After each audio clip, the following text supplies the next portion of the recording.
Welcome to Documentary First, an inside look at a first-time filmmaker's journey. I'm your host, Josh Lindsay, from the Movie Proposal Podcast.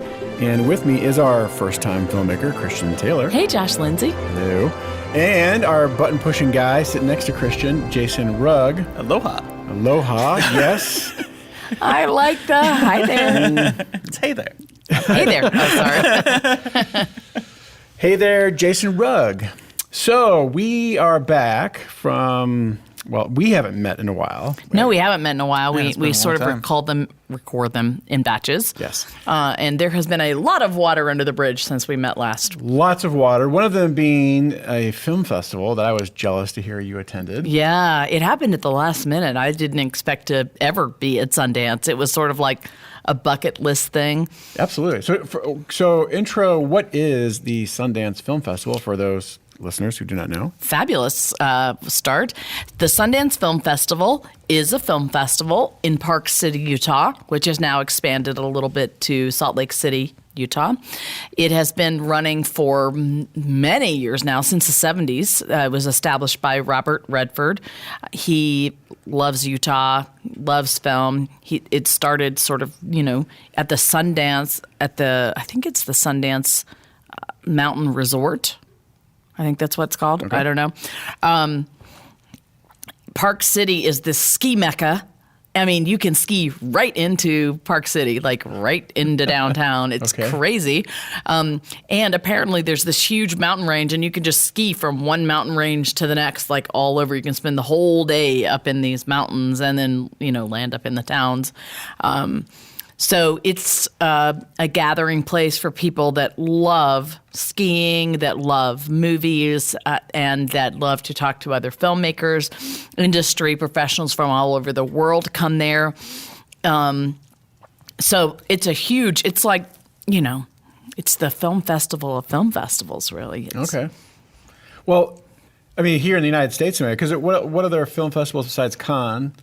Is it called Cannes? Cannes. There is a Cannes. Cannes is in northern France. Cannes is in southern France. The Cannes Film Festival is in southern France in May. Right. There are film festivals all over the world that are important in every big city. Even Tokyo and Seoul, South Korea, and Venice and Krakow and Czech Republic everywhere. And Berlin. And yes, they're all over the world. And some of them are more prominent than others. Some of them are Academy Award qualifying. Is Sundance? Yes. And what that means is that if you win a certain category, you can automatically qualify for consideration in the Oscars. Oh. So, and if an Academy Award qualifying film festival, exists, it depends on which category you're in. So, for example, there's a lot of Academy Award qualifying film festivals, but maybe their documentary category does not qualify you. I see. It's the narrative one. So anyway, I'm just only learning this because I'm now neck deep in film festival education myself. And the reason I ended up at Sundance was because our new executive producer, David Patterson, who I'm so eternally thankful for, he, once we gave him executive producer credit because he was going to help us in so many different ways, he said, well, I can go to Sundance. I'm going to Sundance and I will represent you. David, originally in around 2000, early 2000s, he had...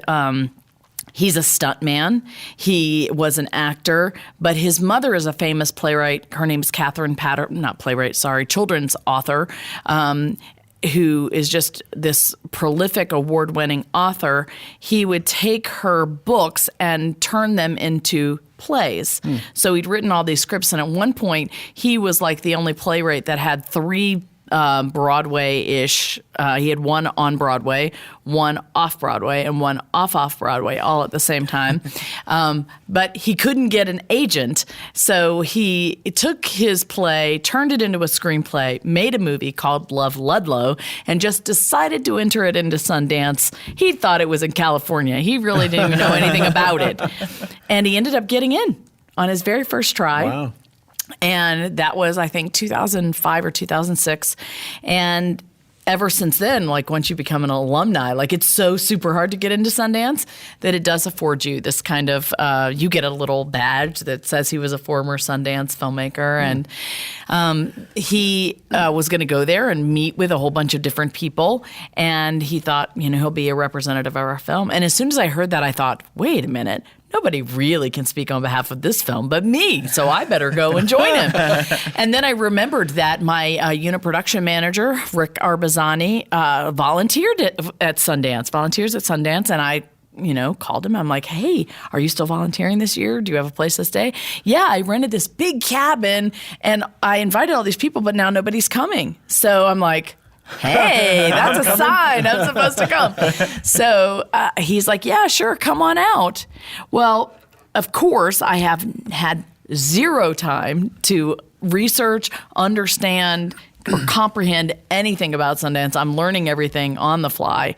So I don't know the locations of anything. I just am totally, completely blind and I'll figure it out. I did learn as I did preliminary research, if you want to get into anything, you bottom need a credential, which is $300, and that gets you into some specific only things. And I did learn that at Sundance, it's all about who you know. Right. Who you know, and that changes everything. If you know no one, if you do not have a credential, it's a miserable experience, in my opinion, because of how the film festival is set up and how many people are there. And so, yeah, it was baptism by fire. So he was there because he was going to go anyway. Yes. Then he becomes executive producer. Yes. And says, I'll represent you. So yes. What does that look like now that Sundance has come and gone, him representing your film? Yes.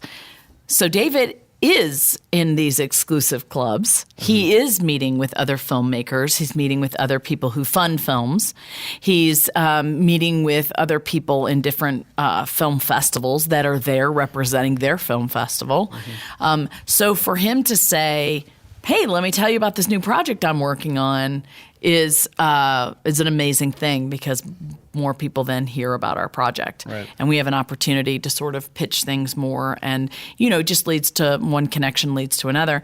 And that was what was so fascinating about Sundance. I felt like I was with my people. You walk down the street and like everybody is talking about, like, I loved just capturing one sentence at a time. As I walked by people, I heard somebody say, yeah, last night I was at Glenn Close's, private party. And, another person says, well, I was thinking about in this edit, we would do XYZ. And I was like, everywhere conversations were swirling around me that I could understand and that I could relate to. And it was great. I felt like I was with my peeps. I've mentioned this film before, but the documentary "My Date with Drew." Yes, I love that guy who's one. trying to get a date with Drew Barrymore. If you haven't seen it, do. It's great. What's fun about that film is he tracks a whole 6 degrees of separation as he's trying to get closer to Drew. And in your instance with Sundance, and just making this film in general, it's like, it's interactions and one person leading you to another and getting one step closer to someone that can do something or introduce you to the right person or provide money or make a connection or whatever it might be. It is the story of this film. Right. It's like a fun game. Isn't that what you describe? A fun game? It's for me, it's like Christmas morning. Like every day I wake up and I think, what's going to happen today? Like, no, I really do. And sometimes it's not so good. That's happened a lot, but more often, but more often than not, it's been a surprising, wonderful thing that I didn't expect. Sure.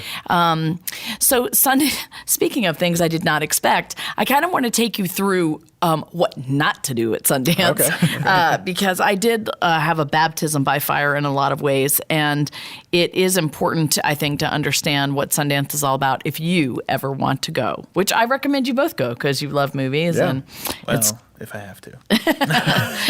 Apparently I need some credentials. Yeah. Well, so here's the And to thing. know some people. I always in the back of my mind had this idea of Sundance, and I knew it was on my bucket list and I wanted to go. It never actually occurred to me that, like, hey, buy the ticket, just go. Just go. Don't sit there and wait for it to happen. Just do it. And I encourage you, look ahead at your life, figure out, you know what, this year I'm going to go. It's every January, so it doesn't change in terms of the time of the year. You know it's happening every year, so just plan to go. However, yes? I just want to say that methodology, what you just said of just like, oh yeah, it'll eventually happen, is really what a lot of filmmakers or people who want to be filmmakers fall into is, oh yeah, eventually I'll make my film. Eventually I'll write my script. Yeah. And it's that exact mentality is just do it. It is. Just make it happen. Just start. Just go. That is exactly how you actually get going. It's so true. That's the only reason you're here right now. Yeah, it's just get yourself unstuck from wishing and dreaming. You know, it goes back to, did I tell you, I don't know if I ever shared this on this podcast before, but the analogy that I learned from watching Facing the Giants. Did I ever share this with you? No. I don't think we've ever talked about that movie. This was a watershed moment for me. This is back in like 2000, I don't know, 6, 7? I don't know when Facing the Giants came out. Look it up. Is this the football scene? Like It is not. No. It is not the football scene. But this is a movie, and it was, 2006, that's what I thought. It was a very instrumental time in my own family's life. My son is a junior at Aurora Christian School. They're all about the football. Don Beebe, who is he's had this storied career in the NFL as the coach of my son's football team. And that movie comes out, so we watch it all together as a big football family. And there is a scene between the lead character, the coach, I forget his name, but a scene between him and this guy that walks through the halls praying for everybody. Do you remember this? Vaguely. Sort of a prophet of sorts. He walks through, he's putting his hands on these lockers. He's praying for different kids. And at one point, he's in his office late at night, and the football coach walks in, and this guy starts talking to him, and he says, he's lamenting about all these difficult things. And he tells him this parable about two farmers that both prayed for rain. And one of them plowed his field in expectation of the rain. Right. Where do you think the rain fell? And it's sort of based on a biblical parable, I think, somewhere.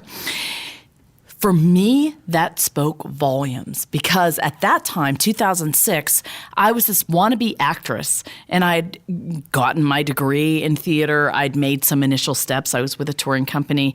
But now, this is like 15 years later, and I just have done nothing with it. My heart as a creative person was like, oh, I so desperately want to do something creative. I want to be an actress. And what that said to me at that moment is I can't sit there and wish and want and, hope that one day that will happen to me. Right. I have to step forward as, in trust that it's going to happen. And that means I need to get up and start preparing myself for when the rain comes. And that was the beginning of me starting to do acting things, which sort of has led to everything else. And that mindset I've applied that in every single thing that I've done. I may hope that one day this film will be sold. I may hope that it wins a film festival, but just sitting around doing nothing is not going to advance that goal. So I just have to move forward as if it's going to happen. Yeah. And that's true. You really just do. So if you have a desire to go to Sundance, look into going next year. That's my challenge to you. And the first thing I want you not to do is do not get a cabin in the woods half an hour from Park City. That was a disaster because I didn't, plan for this place. Rick Arbazani, who's a mountain man who loves, snow and all that sort of stuff, got this cabin. And the person that owned this Airbnb has never really rented it out in the winter. Well, there happened to be a huge snowstorm right before we arrived there. And our first instance was there's like 6 feet of snow all around this place, and our landlord's trying to shovel out the driveway. He gets stuck. We spend our first 2 hours there trying to figure out how to get back down off the mountain, and we realized that for the rest of our time here, this is going to be a problem because there was like snow the whole time. Thankfully, I was with my composer, Jeff Kurtenacker. It was a wonderful time. We'd met each other in Normandy for a couple of days, but mostly we have worked remotely, so it was a good time of getting to know each other. Plus, we had not finished this cut of the film. we were still working remotely on score and sound stuff and exporting things like that. So first thing is research carefully where you are going to stay. And my recommendation is pay the extra money, stay closer to Park City, because in the end, you're going to waste it in time and other things. Sure. The other big problem is they're going to tell you all the time, do not plan to park in Park City. Because Park City is this tiny, imagine it being Wheaton, Illinois. It's this tiny little town with just one main street that goes from the bottom of a hill to the top of a hill. And there are stores on either side. There's the Egyptian Theater is there. And there are a whole bunch. These stores, a lot of them, are taken over and rented out by different things. Canon has one. Sundance TV headquarters has one. CNN Films has one. Like all of these different stores, some of them are stores, others of them are taken over by businesses and they pay high rent just to be there. And they turn them into private clubs. So there is really no parking on any of the streets, and you're not even allowed to park in front of the theaters, even if there is parking there. They tell you have to park outside and take the bus system in and around. So they do have a complex shuttle system. However, it is a pain in the ass. And after the first day, Jeff and I decided it was much better to just pay the exorbitant amount for parking that they were charging you, because there's parking in parking garages. It just costs a lot of money. However, on the last day, I found a really cheap parking place, like way up at the top, that was city parking that wasn't too much. But so anyway, yes, the bus is there, but we preferred to pay for parking so that we could walk up and down. There's that. It is also super cold and snowy. So I don't know why in my brain I'm thinking I'm going to California, maybe because it was all sunny and film, and I was going west, and I don't know, I did not expect it to be that cold, and I did not expect there to be that much snow. So if you do, make sure you prepare accordingly. The thing that I also wish I would have done would have researched a little bit about what people wear, because as a person who cares what I look like, the whole time I was like, oh man, I should have done my research. I really feel like I need to go shopping. I don't really fit in here. Like, you have the types of people who they are there to be seen, and like everything is in your outerwear, the hats, the boots, the coats, the gloves. You don't have a lot of time to take off those things, so It's very important that you make a big splash with those and your glasses. And although Jeff Kurtenacker said to me that, Christian, if you're dressed up like, you're LA in snow gear, right, you probably don't have much substance. At least you've got some substance. Right. But I do wish I'd have paid a little bit more attention to, I don't know, my winter wear. I'm making a mental checklist of everything you said, and that last one I'm kind of like, I'm not going to worry about that one. Yeah, the guys weren't trying too hard, they didn't really care. Like, if you wear black, that's the thing. All right. Wear black, I'm and you boys are fine. But like, there was this one woman, she was tall, skinny, beautiful blonde model with this like ginormous pink, fluffy, like Russian hat thing on the top of her head, her stark blonde hair. Like, you couldn't miss her no matter where she was. Another one had this big, huge red brimmed hat. Like, I mean, it's all in the hats and the boots. Those were the things like you noticed right away. I'll go, but only if I get to wear the pink fuzzy hat with a completely black You can clothes. also copy Jeff Kurtenacker, who apparently got the nickname of Mr. LA because he had the look. I mean, he really had the look. He had this baseball cap. His branding was on point. He had this great brand guy who made him a logo. He put it on a hat. It's kind of grayish with a black brim. He was always wearing a black shirt. He has these cool black glasses. And his swag, like his business card, was this like metal disc with JK, his logo on the middle, and it's a USB key, and it has his music loaded on it. Everybody that he gave it to, it doesn't matter like how LA they were all like, oh my gosh, this is the coolest business card I've ever seen. It was truly awesome. So he gave one to me when he was here this last week, and it feels like you're receiving a gift. gift. Yes. Like he hands it to you and you're like, oh, thank you. Like, he's just giving you his business card with his music. Yeah. But it really feels almost like you're handing somebody a poker chip. Absolutely. It's so cool. Yeah, it really is a cool thing. And I was so surprised at how many people in the music industry or, producers had never seen anything like that. It really shows you, like, people noticed him. Like, my producer, David Patterson, and I, we watched people look at Jeff going, who is that? So he thought we were joshing him. But it was really happening because it is all about, like, the look. It's ridiculous. Anyway, so, yeah, you needed to, unless if you don't care about that, don't worry about that little note. But for me, I did. And I will be rethinking my wardrobe next time I go back. Okay, so I don't know if we want to keep going with my Sundance lessons because I do have more, or if you want to wrap up here. You want to break it into another episode? Sure. Yeah, the cliffhanger is, what came of it? Yeah. Right? Yes. We've heard about the lead up, but we haven't heard where it went. Absolutely. I'll tell you that next. Oh, fantastic. All right, well, hey, thanks for joining us for Documentary First, where we believe everyone has a story to tell, and you can be the one to tell it. Bye, everybody. Thank you for listening to Documentary First. We really appreciate your partnership with us. We can't do any of this without you, so thank you so much for listening, for donating, and for following along on our journey. If you are able to make a donation this week, we really would appreciate it. We are supported by donors who give us $100 or less, so anything helps. Also, if you're able to share the news about the girl who wore freedom with your friends and family, please do that on Instagram, Facebook, Twitter, or email, and sign up for our newsletter at normandystories.com. Please go to normandystories.com/donate to make a donation today.